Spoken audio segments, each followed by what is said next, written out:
श्री कृष्ण सब कुछ कर सकते थे, फिर उन्होंने युद्ध क्यों नहीं रोका? ये सवाल न जाने कितने लोगों के मन में आता है, क्योंकि सब जानते हैं कि जो किसी के बस में नहीं वो श्री कृष्ण के बस में तो अवश्य होता है।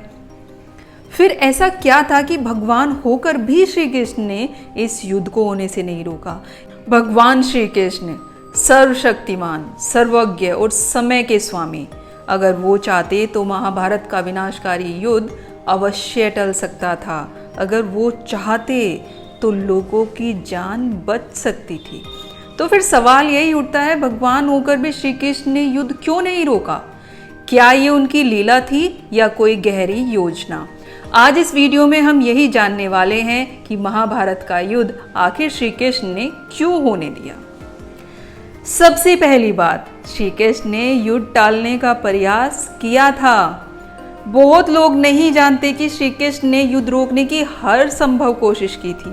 वे खुद दूत बनकर हस्तिनापुर गए, 5 गांव मांगे, कोई राज्य नहीं मांगा।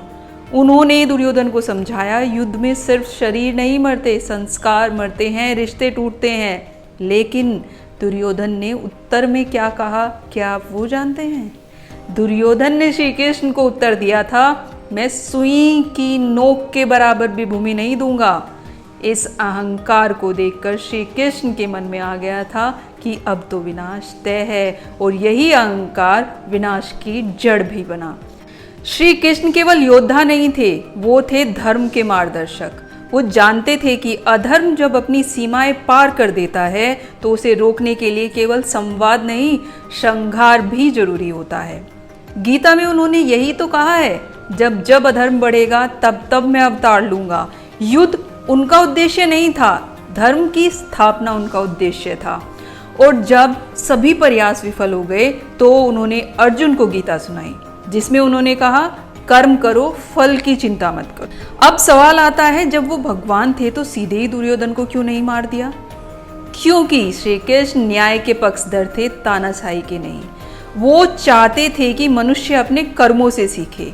अगर वो सीधे युद्ध रोक देते तो पांडवों का संघर्ष, कौरवों का घमंड, अधर्म की शक्ति कभी लोगों के सामने ना आ पाती।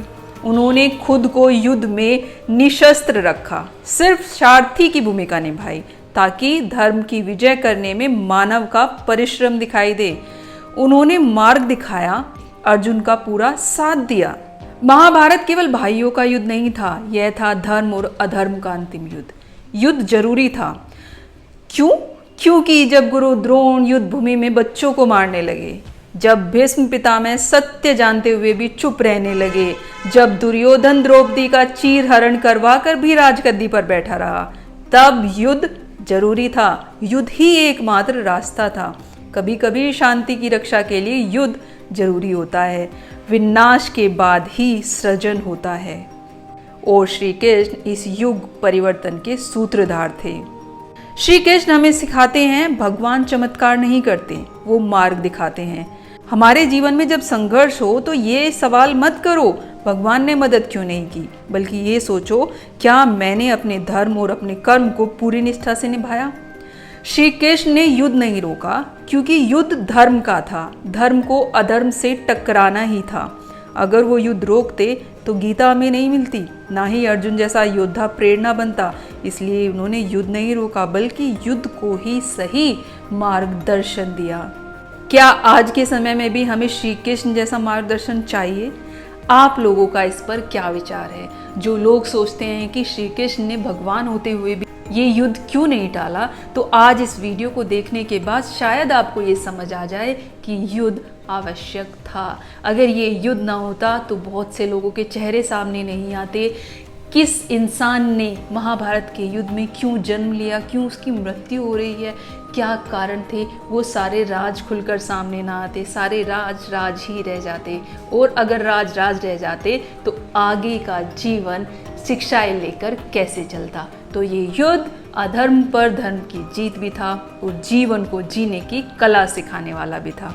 आप लोगों का क्या मत है इसके बारे में कमेंट सेक्शन में लिखकर बताना ना भूले। मिलते हैं नेक्स्ट वीडियो में, तब तक के लिए राधे राधे।